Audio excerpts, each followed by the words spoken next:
જય શ્રી કૃષ્ણ. જય માતાજી. જય માતાજી. ભગવાનનું માણા હતા. બધાને એ જગ્યાએ જવાનું છે. કશું હારે આવવાનું નથી. સારું ને ખરાબ બે વસ્તુ હારે આવશે. બહુ સારા હતા. હે ને મને ખબર છે. અરે બાટકી પડતા હતા. હાહુ વહુ નો તો જરાય પડતું. તારી જાતની સીટુડી. મને તો કેટલા દિવસથી ખબર જ હતી કે દાળમાં કંઈક કાળું જ છે. લાયા બધા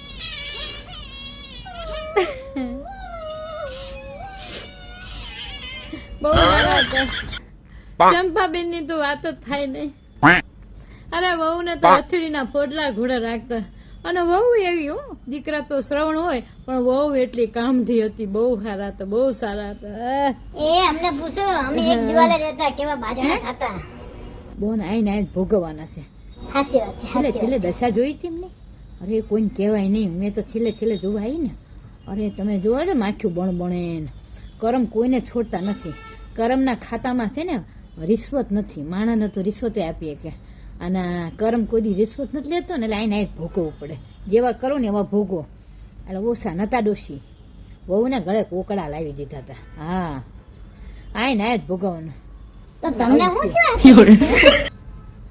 એ તો હા એ તો ઘરની પીપળી બાથરૂમમાં બગડે છે તો તમને શું હે? થયું? એ તો હું બાથરૂમમાંથી પડી ગઈ કે આમાં ક્યાં કરો તમે જ દે. બધા પડી જાય. હારા હારા કરમ કરે ને હાથ ભાંગી જાય. આ તો મને ફ્રેક્ચર થઈ ગયું છે. તમે ભૂડા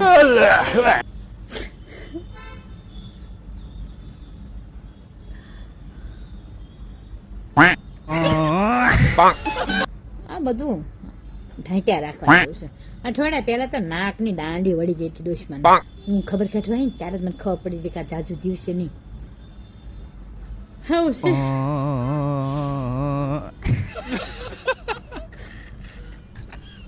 જય શ્રી કૃષ્ણ, જય શ્રી કૃષ્ણ. જે કઈ આય આપણે કરમ કરશું આઈને ભોગવવાના. ઘર ભેગું થાને ભાઈ.